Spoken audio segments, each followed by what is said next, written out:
tous, aujourd'hui nous allons voir comment planter des pieds de tomates pour les cultiver en pot sur le balcon. Alors si j'ai un conseil à vous donner pour le choix de la variété, c'est de vous tourner vers des pieds de tomates cerises ou de tomates cocktail. Parce que si vous prenez un pied de tomate normal qui donne des fruits assez gros, il produira beaucoup moins que des tomates cerises ou des tomates cocktail.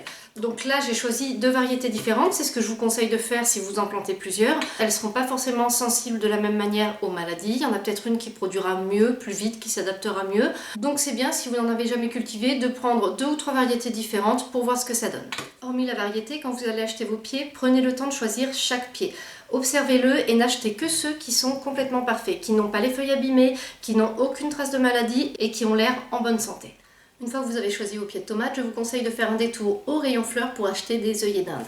Vous savez, c'est ces petites fleurs qu'on voyait souvent chez nos grands-mères, qu'on appelle aussi tagettes. C'est tout bête, mais les œillets d'Inde vont protéger vos pieds de tomates des pucerons. Donc achetez quelques pieds, peut-être un pied par pied de tomate environ. Vous les plantez avec et c'est une manière naturelle de lutter contre les invasions de pucerons. Avant de rempoter, ce qu'on va faire, c'est de laisser les pieds de tomates tremper 10 à 15 minutes dans l'eau. Ça les aidera pour la reprise. Nos pieds de tomates sont en train de tremper dans l'eau, c'est parti pour la plantation. Choisissez un contenant assez grand pour vos pieds de tomates. Pour un pied par exemple, il faut compter 30 cm de diamètre environ et 30 cm de profondeur. Donc là je vais planter les miens dans un contenant qui fait tout juste la bonne largeur pour 2 pieds mais qui est bien plus profond. Je fais un test, mais si vous avez la possibilité, si vous en mettez deux dans le même pot, choisissez-le un peu plus large quand même.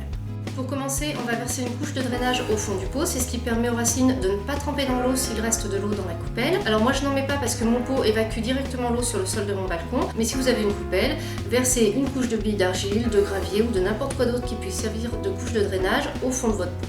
Maintenant on va passer au substrat. Alors le top du top, ce serait d'avoir un bon terreau de plantation pour plantes potagères et du compost. Mais si vous n'en avez pas, vous pouvez faire le même mélange que moi, à savoir du terreau pour plantes potagères qu'on trouve partout en jardinerie et de l'amendement organique. On remplit notre contenant jusqu'à pouvoir placer les pieds de tomates. Alors pour l'instant je laisse le tuteur d'origine, mais on va le changer après la plantation. Assurez-vous que le tuteur soit bien droit pour que le pied soit planté bien droit. Une fois que vous avez placé correctement vos pieds de tomates, commencez à remplir les espaces libres du contenant avec toujours notre même mélange. N'oubliez pas d'ajouter vos pieds d'œillets d'Inde. Alors moi je vais les ajouter un petit peu après parce que j'ai fait des semis.